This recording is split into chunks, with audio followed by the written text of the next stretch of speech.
problem with exploiting classes and peoples of all power to advantage, and at the same time putting the processes in the bomb on the basis of military equality. Unable to conquer one another, they are likely to continue weakening the world between them, and it is difficult to see how the balance will be upset except by slow and unpredictable demographic changes. 40 or 50 years pass and still ancient Rome lingers, and only one instance of that man is capable of assuring himself of his own rights. The man is a great and rare species.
by the FBI because it exemplifies the teamwork and cooperation between the local law enforcement agencies, the sheriff, and you, the private citizen.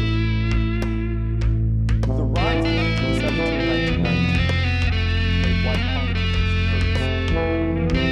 Property was at stake. After all, perhaps it goes without saying that the same politicians easily ignored the real race dynamics of the rise, where white employers and property owners, black and white, well, black and white property owners, where white employers and property owners attacked and organized attacks against black residents. This anxiety felt in Robert felt comes manifest in the very famous words of one politician in particular. The story for this person is 1990. The person I'm talking about is 24 years old, native of Washington, D.C.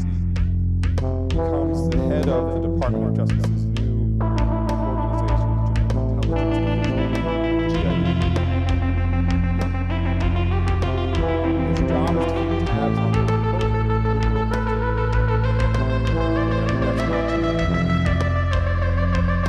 among other organizations being investigated, you have a wide range of black groups that are targeted for some sort of investigation. The conservative Black Elks, anything but liberal, to the radical and separatist African Blood Brotherhood. The man in question, J. Edgar Hoover. His leadership of the General Intelligence Division parlays itself into the directorship of the FBI when that organization is formed, in the position that he would hold until his death in 1972. He'll claim that he's the most powerful person in the country. There's a lot of merit to that kind of claim that he was everybody. Why does Hoover's foundation it matters in part because of Hoover's worldview.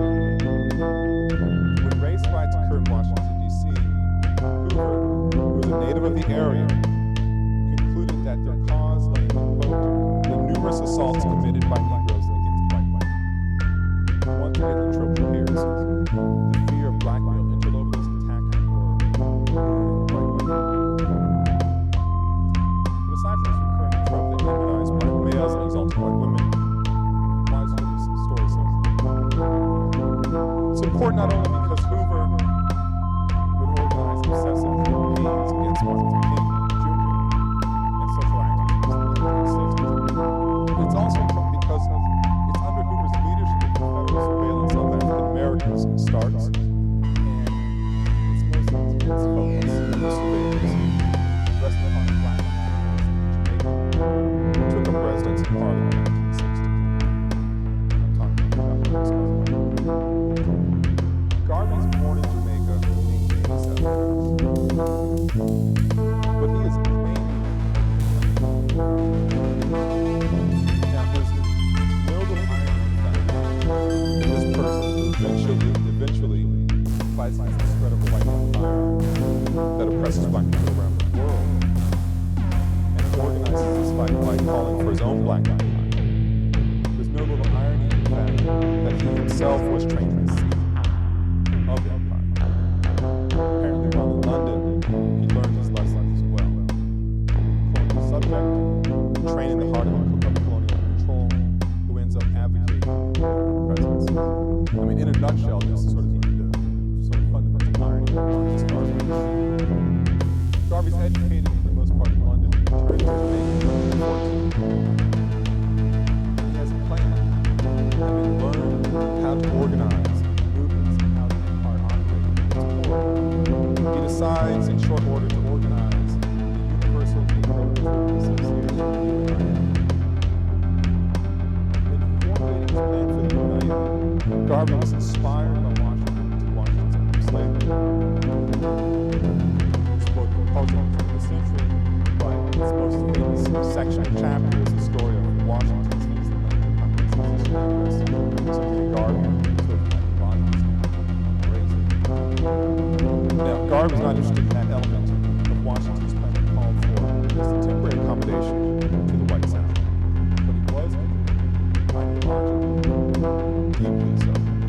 Washington's idea of economic self-sufficiency. Garvey soon realized that his plan to emancipate blacks by economic empowerment, that his plan to emancipate blacks across the globe with the vehicle of empire formation would not take off on the platform was too small. 2 years after he comes back to Jamaica, he decides that if he really wanted to get at the heart and soul of blacks throughout the world, he had to move his operation to what was then popularly considered the heart of the black world, and that's New York City, or more specifically Harlem. And this is all rather a phenomenon Harlem is far from the black world as Harlem felt. This is a direct result of the Great Migration.